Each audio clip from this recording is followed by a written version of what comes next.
remember last time Titi had mentioned the Queen and the Qui-Gon, Obi-Wan, and Anakin never went to the capital to deal with some problems between the Senate and the Trade Federation. And when they were arrived at the Coruscant, Senator Palpatine will introduce Chancellor Valorum to the Queen.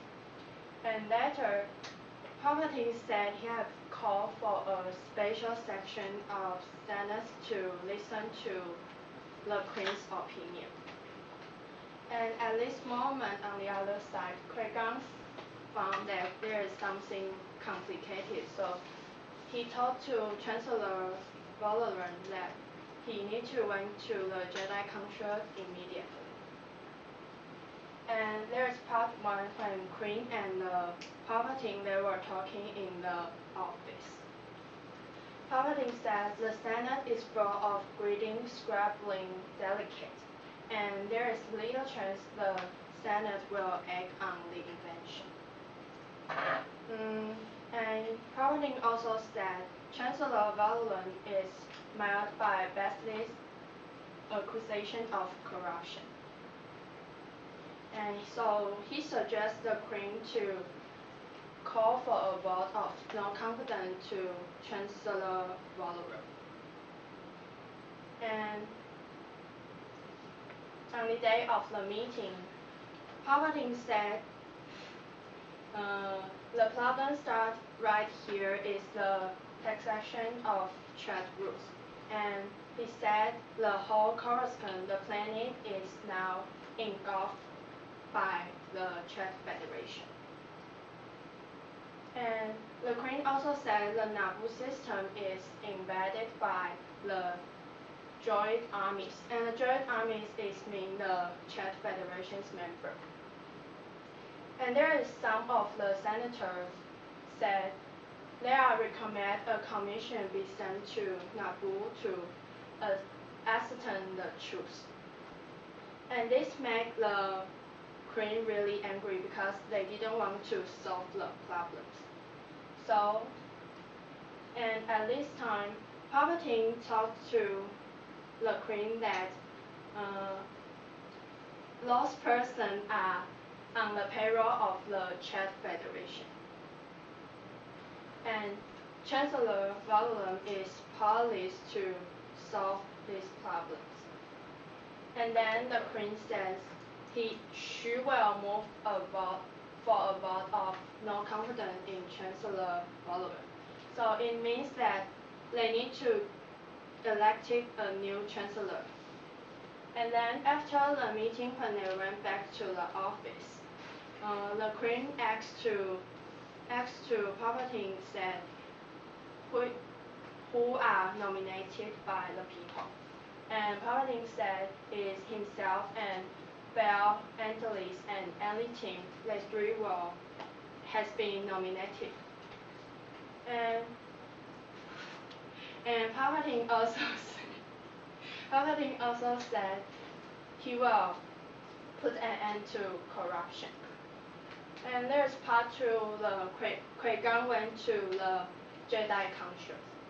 He said he had encountered virgins in the boss, and he said Anakin's cells have the highest concentrations of midi-chlorians.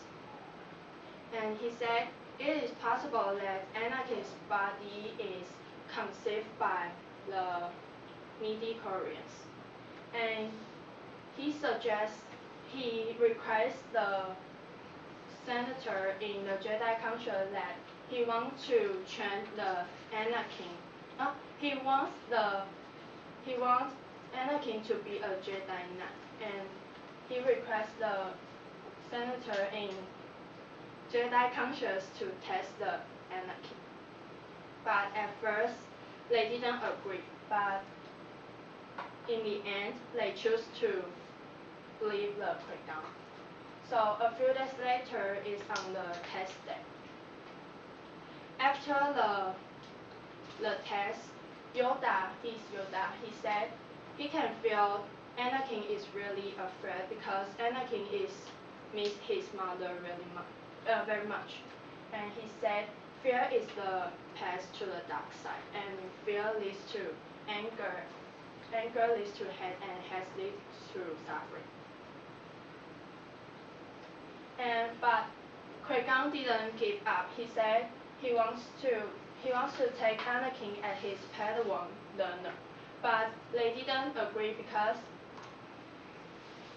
Qui-Gon only has a Padawan, is Obi-Wan. So one Jedi only can have one Padawan. So they said Anakin's fate will be decided later.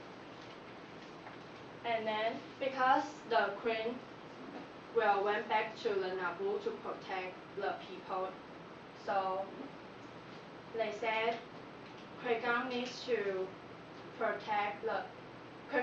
went back to the Naboo by the Queen's side and also draw out the Queen's protector. And that protector is Darth Maul the Sixth. And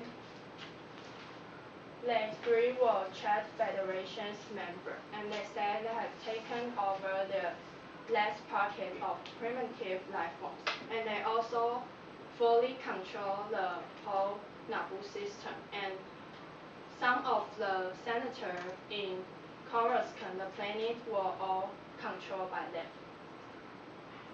And when they went back to the Naboo, they went to the sacred place. That sacred place is where Gungans will went there if they have the important things to decide